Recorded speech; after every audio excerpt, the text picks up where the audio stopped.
হঠাৎ থেমে গেল আলো, স্তব্ধ হয়ে গেল পুরো একটি দেশ।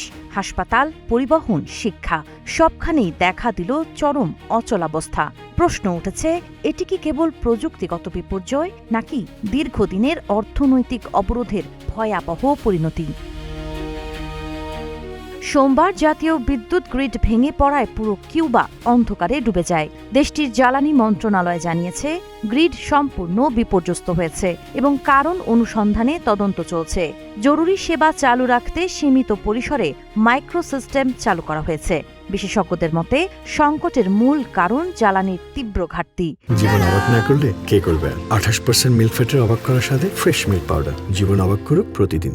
যুক্তরাষ্ট্রের কঠোর নিষেধাজ্ঞার কারণে কিউবা আন্তর্জাতিক ব্যাংকিং ব্যবস্থায় স্বাভাবিকভাবে লেনদেন করতে পারে না।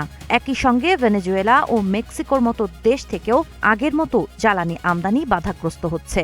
ফলে দেশটিতে 20 থেকে 22 ঘণ্টার লোডশেডিং এখন প্রায় নিয়মিত ঘটনা।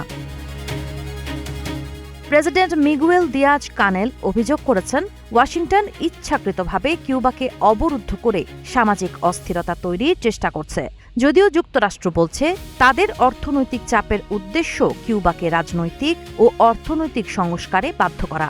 সাম্প্রতিক সময়ে কিউবা কিছু সংস্কারে উদ্যোগ নিলেও ওয়াশিংটন সেগুলোকে যথেষ্ট মনে করছে না। ফলে নিষেধাজ্ঞা, জ্বালানি সংকট এবং মানবিক দুর্ভোগ সব মিলিয়ে কিউবার সংকট আরও গভীর হচ্ছে।